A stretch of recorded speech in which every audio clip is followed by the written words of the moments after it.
Banakacherla project వివాదాస్పదంగా మారింది. అనుమతులు లేకుండా ఈ ప్రాజెక్టును ఆంధ్రప్రదేశ్ ప్రభుత్వం నిర్మిస్తుందని బీఆర్ఎస్ మండిపడింది. ఈ విషయంలో తెలంగాణ సర్కార్ నిమ్మకు నీరెత్తినట్లు ప్రవర్తిస్తుందని మాజీ మంత్రి హరీష్ రావు ఘాటు ఆరోపణలు చేశారు. ఆంధ్రప్రదేశ్ ప్రభుత్వం నిర్మిస్తున్న బనకచెర్ల ప్రాజెక్టుపై భారత రాష్ట్ర సమితి నాయకులు తీవ్ర అసంతృప్తి వ్యక్తం చేశారు. నీళ్ల విషయంలో తెలంగాణకు అన్యాయం జరుగుతున్నా రాష్ట్ర ప్రభుత్వం పట్టించుకోవడం లేదని బీఆర్ఎస్ మండిపడింది. బనకచెర్ల ప్రాజెక్టుపై తెలంగాణ ముఖ్యమంత్రి రేవంత్ రెడ్డి పట్టనట్లు వ్యవహరిస్తున్నారని మాజీ మంత్రి బీఆర్ఎస్ సీనియర్ నాయకుడు తన్నీరు హరీష్ రావు ఘాటు ఆరోపణలు చేశారు.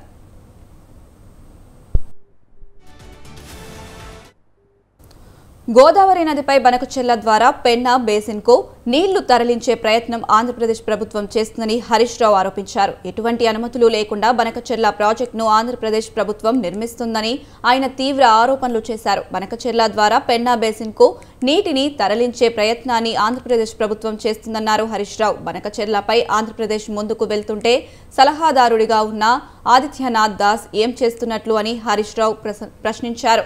గతంలో ఆంధ్రప్రదేశ్ చీఫ్ సెక్రటరీగా పనిచేసిన ఆదిత్యనాథ్ దాస్ ను తెలంగాణ ప్రభుత్వం సలహాదారుడిగా పెట్టుకోవడంలో అంతర్థం ఏమిటని హరీష్ రావు నిలదీశారు. సలహాదారుడిగా పెట్టుకోవడానికి తెలంగాణ ప్రభుత్వానికి ఇంకెవరూ దొరకలేదా అని ఆయన ప్రశ్నించారు.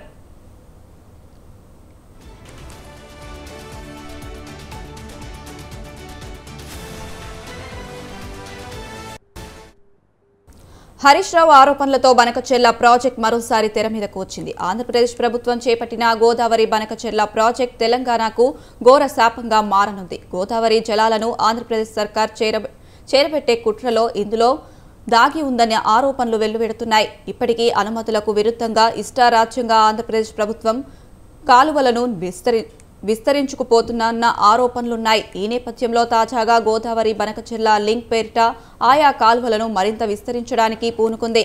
మొత్తంగా బనకచెర్ల ప్రాజెక్టు పూర్తయితే తెలంగాణ నీటిపారుదల ప్రయోజనాలు దెబ్బతింటాయనే వాదన బలంగా వినిపిస్తుంది.